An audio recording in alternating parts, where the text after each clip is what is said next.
yang ingin saya sampaikan dan nanti akan ditambahkan oleh teman-teman ya. Pertama adalah saya menangkap paradoks dari ahli yang diajukan oleh KPU yang bicara soal Sirekap tadi. Kenapa paradoks? Coba lihat. Sepertinya everything is okay, ya kan? Semuanya, wah kalau A, B, C dan lain sebagainya seolah-olah sistem itu sempurna. Tapi yang terjadi adalah banyak sekali kan kesalahan. Sampai 154.541 kali perbaikan. Itu per tanggal 27 Maret. Per tanggal 27 Februari. Kalau dilanjutkan lagi, itu yang namanya perbaikan sampai 400.000 kali. Jadi kalau ada sebuah sistem yang angkanya diperbaiki sampai 400.000 kali, tiba-tiba developernya mengatakan seolah-olah everything is okay, itu kan nggak masuk akal. Makanya kami katakan Sirekap ini alat bantu, alat memandu, yaitu memandu kecurangan. Salah satu indikatornya misalnya, ketika kita tanyakan soal bagaimana penghitungan manual itu dihentikan di PPK, kecamatan, itu karena Sirekapnya lagi perbaikan. Waktu itu kan ada kecurigaan kan, wah ini untuk memarkup pihak-pihak tertentu, termasuk ada partai tertentu. Jadi kami tetap yakin bahwa Sirekap itu bermasalah dan kalau tidak bermasalah, tidak tertarik Hakim Mahkamah Konstitusi untuk membahas lebih lanjut dan lebih lama. Itu satu hal. Ya. Kedua, ini kurang belajar juga. Bicara mengenai Bawaslu sebagai satu-satunya pintu pelanggaran. Tadi kan, wah, pintu pelanggaran Bawaslu. Ini kalau dia baca, malu sendiri. Baca putusan pemilihan presiden tahun 2004, MK sudah mengatakan, MK itu bukan lembaga banding. Bukan lembaga banding Bawaslu, bukan lembaga banding KPU. Tapi MK itu adalah the guardian of the constitution, penjaga atau pengawal konstitusi.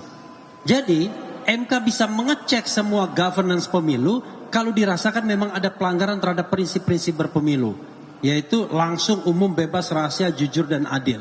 Jadi tidak peduli apakah suatu pelanggaran itu sudah ditangani Bawaslu atau tidak. Sepanjang MK masih menganggap ada pelanggaran konstitusi sebagaimana kami dalilkan, maka tidak terhalang mahkamah ini untuk memproses. Itu yang harus kita pahami. Yang ketiga, kita paham, anak kecil pun tahu, yang namanya hitung manual itu memang yang menjadi official result of the election, ya kan? Hasil resmi, orang udah tahu semua. Tetapi yang kita persoalkan itu adalah hasil berjenjang ini kami dalilkan dipandu oleh kecurangan Sirekap.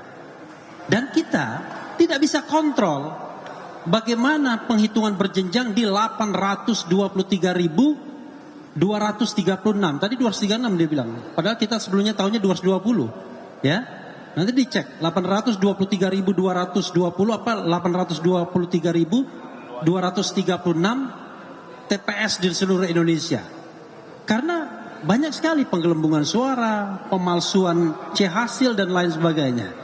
Tidak ada yang bisa mengontrol 823.000 lebih TPS tersebut. Makanya alat bantunya adalah Sirekap. Tapi kalau Sirekap bermasalah, kita nggak punya panduan. Kita tidak punya patokan bagaimana yang benarnya itu. Itu satu sisi, dan mudah-mudahan nanti sisi lain termasuk juga hal-hal lain yang akan berkembang setelah ini. Makasih. Mas Bambang, Mas Bibi. Saya izin beberapa hal saja. Bagian pertama, persidangan tadi menggambarkan apa? Satu, teman-teman KPU hanya menampilkan ahli yang berdasarkan IT dan Sirekap. Itu artinya apa? Dalam hukum ya, semua dalil-dalil permohonan kami tak mampu dibantah oleh KPU. Karena dia tidak menggunakan forum tadi untuk mengcounter dalil-dalil yang kami ajukan. Ada 11 dalil. Jadi kami berkeyakinan atau berkesimpulan melalui proses tadi, KPU dengan sengaja tidak menjawab dalil-dalil kami melalui proses pemeriksaan ahlinya. Karena ahlinya semuanya soal IT saja.